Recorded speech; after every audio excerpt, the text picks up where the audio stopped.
playing that.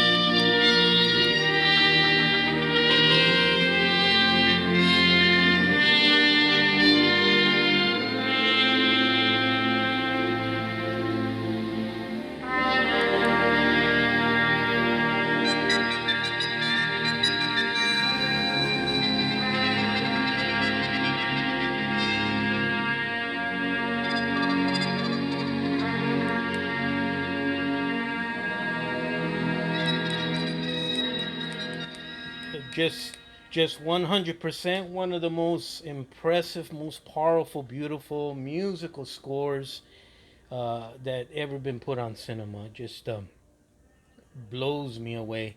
Any way you slice it, every song that guy wrote for the spaghetti westerns, any way you slice it, pretty much with maybe just a couple, every song was powerful and beautiful, and just the interpretation of how the Italians saw the American Wild West through cinema.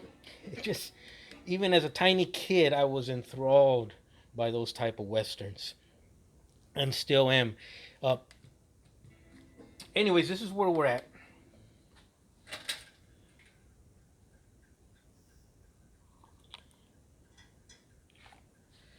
All right, we saw the ABC Wide World of Sports Agony of Defeat the other day. Um, I don't know how. Call me just born under a lucky star this week, but I was able to pull this out of my butt, and we actually hit a grand slam today.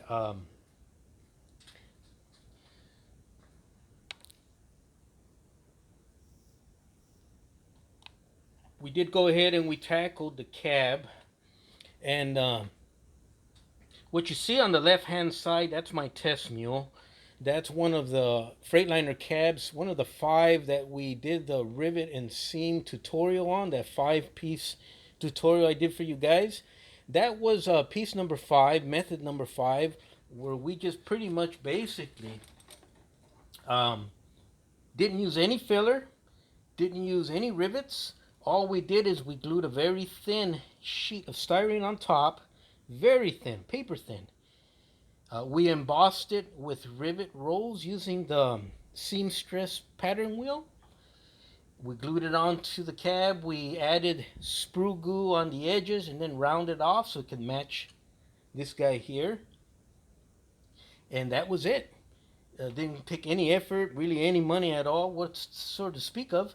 And let me tell you what, I'm glad I did that series. I'm not I'm not bummed out that it interfered with the build of the dump truck, because it was very helpful. It's going to be helpful for someone someday, because we did 5 Freightliner cabs, each one different from each other. No two were alike in terms of the factory defects, the warpage, and none of the rivets lining up. And we corrected all of them using proven methods, commercial rivets, that type of thing, Archer dry transfer rivets. We found out that Archer is no longer in business, but we found out that Micromark does carry large sheets. They're 24 bucks. They're huge sheets, hundreds of rivets, and they give you 2 sheets in one pack. We found that out too. They're still available. Um, but these Freightliner cabs, if you take your time or at least do the bare bones minimum, look how spectacular, look how fantastic they do look. They just look a heck of a lot better when they're the seam and rivet issue is addressed. Even if you do bare minimum and you can still see some defects through there, it just makes for an impressive looking big giant box cab heading down the highway at high speed hauling a load. Just a big giant block. It's just, the real ones are impressive and the models are just as impressive as well. So we were able to pull off. I shot the cab in silver, and then I went back. This is a mixture. It was 1, 2, 3, 4, 5, 6, 7, 8, 9, except for this one. It was 8 different. I'm sorry. 1, 2, 3, 4, 5, 6, 7, 8, 9. It was 8 different paint mixtures before we finally got it right where I wanted it to. And even then it came out kind of like New York Central green over here. It still needed a little bit of green, even though I had thought I had mixed a perfect match. So I added a little bit of it wasn't this color, but I added a little bit of Mr. Hobby metallic green, dark green to that, and it just came out perfect. I don't know how you can pick it up on the camera here, but in person, the silver shines through, mimicking the one up on the screen as best I can. The silver shines through the green paints in the areas where I did my pre-shading and I wanted the silver to show through. There's a good shot. You can see. Big thank you to SDM Productions. Check out SDM's Productions YouTube channel. He posted a latest video of his Klingon Birds of Prey video, but he went into detail as far as how he mixes paints, craft paints, automotive paints, I guess, or gloss coat, and um, we're about the same age. We've talked back and forth, at least messaged back and forth, a couple years now, once on occasion, and I guess we think alike because I use so many methods to get this effect. You can see the silver fading through the center of the door panel there. Kind of, I wanted to simulate, worn paint. You can see silver through this, what would have been the sleeper portion. In this case, it's a day cab, doesn't have a sleeper. You can see a little bit of silver here, and you definitely can see silver in the center part of the roof. But when you move it in the lights, that silver can go away, and it's just all one solid green color. So it's a fantastic, fantastic, fantastic, I won't say idea because I borrowed many people's ideas to kind of kit bash them all in my brain to come up with mine. But let me see. Kind of see the effect there. But in person, it's very noticeable, but not in a bad way. It's very noticeable where you're like, ooh, that's different. Let me check that out. So I was able to pull it out, pull it off, and I thank my lucky stars. Trust me. The sad part is we're coming towards the end of the build. Um, uh, I yeah, you can see the dump bed. The corrections we did, the corrections we did for the mistakes we caused the other day have been rectified. The fix came out fantastic. The Using the AK interactive weathering products, the rusting effect on the side of the dump bed, the driver's side is heavier than the passenger side, and it's coming out. Both sides are coming out fantastic. This side is done. I just need the dump bed and the driver's side, as you can see here. What we're going to do, what I decided to do is I'm going to weather the panels the way I see them on video. Then I'm going to backdate it by getting the sponge, using the sponge technique. I'm going to dip the sponge in the weathered white or aged white body color and come back and put my little splotches of white paint on there so it could mimic exactly what we see on the video of this thing running around down in Austin, Texas. We're going to work on this real quick before we sign off. We already attached the fuel tank. We're going to attach the top. We're going to do a two-part video tonight. We're going to do a little bit of work, have fun, and talk. Since this thing is really winding down, I don't think I'm going to shoot any more videos. The next video you're going to see is of the final product, minus the lettering on the doors. I got to figure that out, and I've got all the decals to do that. I just got to dig through my huge stash. I got a huge, huge, huge assortment of decals. It's mind-boggling. But we'll get the lettering on the door. We'll get the lettering on the door. Luckily, the one running around in Austin, Texas, does have hand-painted, sloppy hand-painted lettering on the side of the door, and most of it is peeling. So we're gonna simulate that effect on this guy here. In this shot here, I don't know if you can tell or you can pick it up, but you could see the center silver, this portion silver, silver, silver here, giving it that beaten, weathered, sun battered paint peeling effect, or paint weathered um, fading effect, I should say. Um, don't ask me how I did it. Just watch the videos, cross your fingers, and I was able to pull it off. But so let's go ahead. Let me show you some other things here real quick. If you're interested to see how I did the telescoping pneumatic hydraulic lifting ram that lifts up the dump bed on my dump truck, what I did is I went ahead and bought commercially available these extended, kind of looks like an antenna, and I cut into them. This got a magnetic tip, so this is used for your shop. So when you drop tools or little parts and stuff, you expand it, you pick up the part. But you can use this telescoping, especially the fatter, wider parts on the bottom. You don't really want to use the top ones; they're too thin for 1/25th scale, unless you can apply it for something else.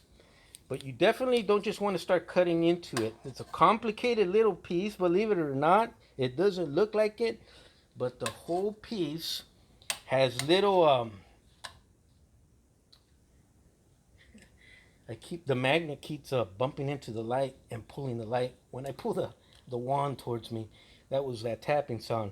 But you've got these little like sleeve bearings, copper or phosphorus speed bear.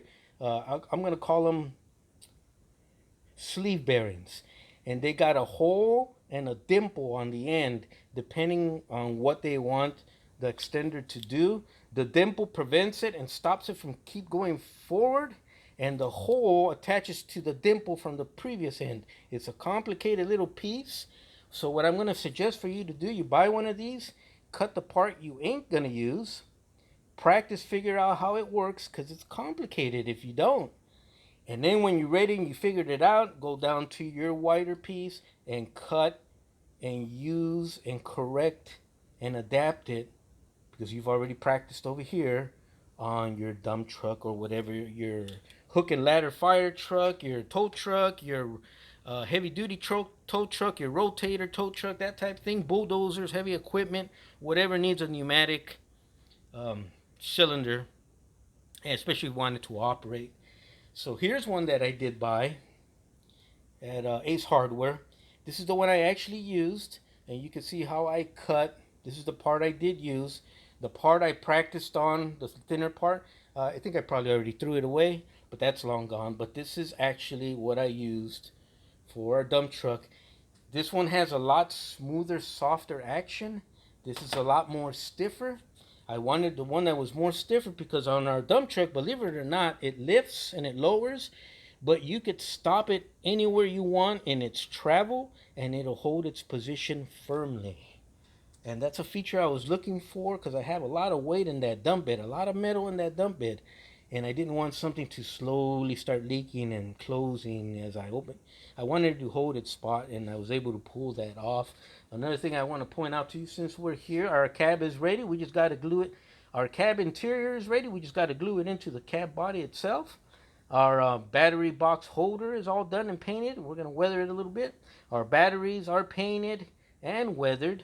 When I did this here, Robert over at B&R Northern Horse Journeys did, by coincidence, a very well detailed video episode of how he addresses the battery holders and super detailing his batteries. And it's a spectacular video. Check it out. Like always, he has nothing but spectacular stuff over on his channel. I'm working on the radiator. We're going to do that tonight.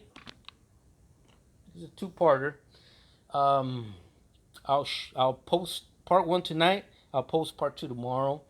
And then we're probably not going to see another video till this thing's done. We're that close. Robert and another gentleman, the name escapes me, at the same time, those two gentlemen at the same time posted videos on YouTube on how to super detail your radiators.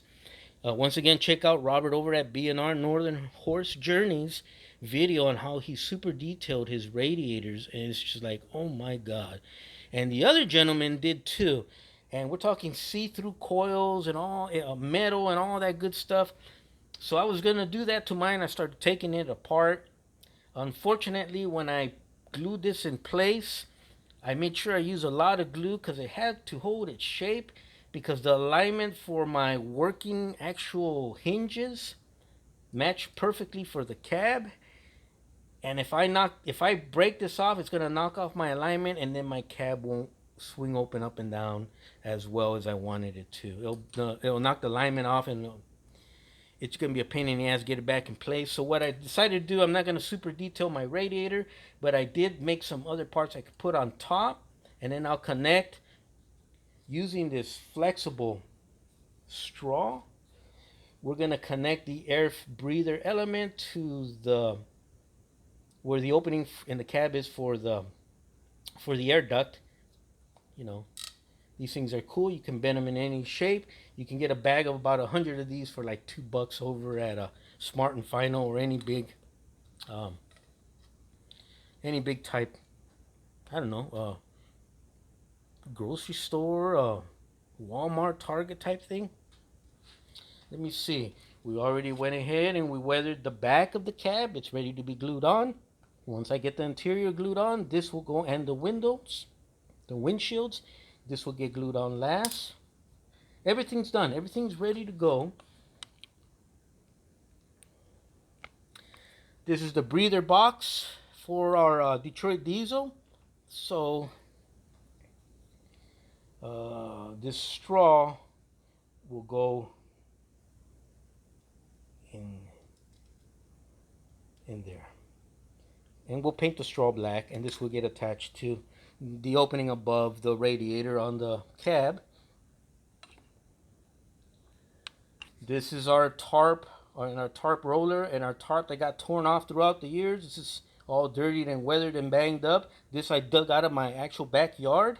We're gonna glue this to the dump bed after we're done. This is our actual sun visor that goes on the front of our cab, our Freightliner cab. This is actually gonna be aluminum.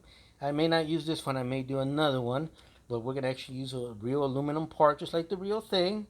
And I think that's about all we've got to cover. The parts we're gonna glue onto the top of the radiator, I painted them black already, so we'll do that right now, and then we'll hit them with flat later. And also my mirrors, I shot them with I cleaned them up, I sanded them, and made them look decent, and we hit it with flat black. I only had flat black at the time, and then I hit it with gloss, so now it's gloss black. Now it's ready for the LCAD, or the LCLAD method. I'm going to shoot it with white aluminum. The product is called white aluminum, and I'll share that with you guys when we get to that part.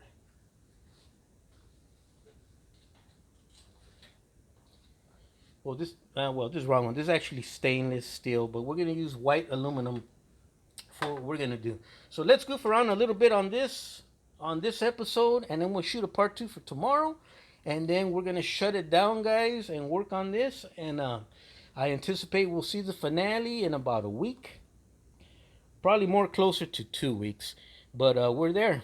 It's we're actually there, and I didn't think we were going to get there. Let me set the camera aside, clear off the workbench. You guys just hang out while I do that. Talk amongst yourselves.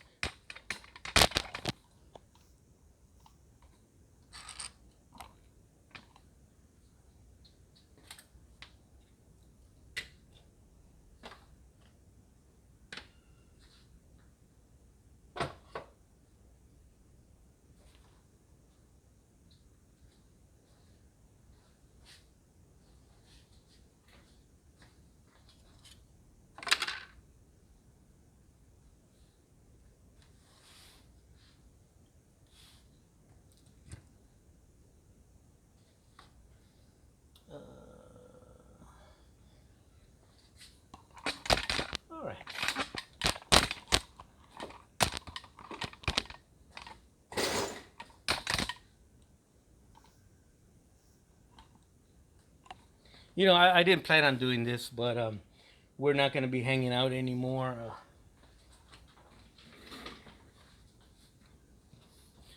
So there we go. Okay, let's go ahead. So what I did is I couldn't redo the whole radiator. I'd have to break the huge glue bond down here, which was done on purpose to keep everything rigid forever, so I wouldn't knock the alignment out of the hinges and the hinges for the hood. You know, that thing. Hey, that actually looks pretty good, doesn't it? That looks pretty good. Just like that. um, Back off. Not too shabby, huh? All right, all right. But anyways, oh, by the way, we're gonna borrow Robert's. We're gonna borrow B&R's Northern Horse Journeys idea of the see-through actual metal grill. We've got all the parts. We're working on that right now. I did find out something interesting about our Freightliner grill work, and I'll share that with you, I guess, in the finale when I go into the details about it. But let's go ahead and do this. So let's get some glue. Since I couldn't super detail that whole radiator, let me open the door because it's starting to get stuffy in here.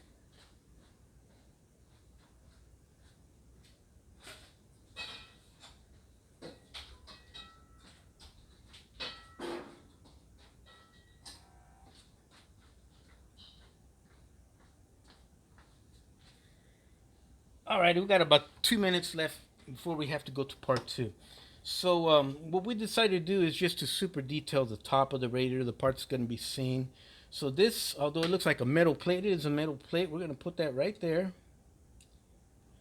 But that's actually when we glue the, what's going to be the tank, the upper tank. When we glue that right there, it kind of is going to simulate, that metal plate is going to simulate the lip around most upper radiator and lower radiator tanks on radiators, and even the side ones. So I just wanted to give it a different look than how it came straight out of the box. And then once we do that, we'll go ahead. Let's do that. Well, we'll do that on part two. Then we'll attach our breather box, and we'll paint this guy black. We'll bend it into shape, and then we'll glue that to connect the whole breathing element and its breather box and air filter, and connect it all into one unit the way Freightliner did when they first assembled this beauty and sent her out of the factory many, many, many years ago. Anyways, I'll come on back for part two right after this.